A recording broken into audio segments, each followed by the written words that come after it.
Gitulka, ahoj moja, no vieš, ani som ti neprezváňala, lebo išli sme ti s Jozefom do Prešporku, vieš, troška na výlet. Lebo som ti bola nastratá s prepačením, že pršalo, zasa 3 dní pršalo na východze, zatopené mám uhorky, zavaraniny, zbytu plávajúca podlaha, to nemyslím tú dobrú z Polska. Naozaj všetko na vode, tak vrajím, Jozef, vieš čo, ale ideme mi preč, lebo sa zbláznem z toho. No a čo, prísme ti do Bratislavy, že troška na špácier, vieš, ponakupovať, pozerať.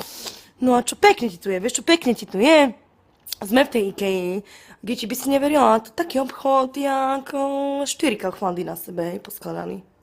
4 kauflandy si predstav a všetko. Obývačky, 30 postelí tu majú, hej. No ale tak ti poviem, že pár dražoba. Je ti to taká dražoba, že to v Polsku by si možno 10 postelí také kúpila, taký dobrý, jak tu jednu, hej. Ale hej, akože sa tvárim, že v pohode. No ale tak čo, tak Jozef, že aspoň ideme sa pozvať na obed, nie? Že sa ideme pozvať, že on ma ide pozvať za naše peniaze, ale síce to je jedno. Však akože dám mu šancu.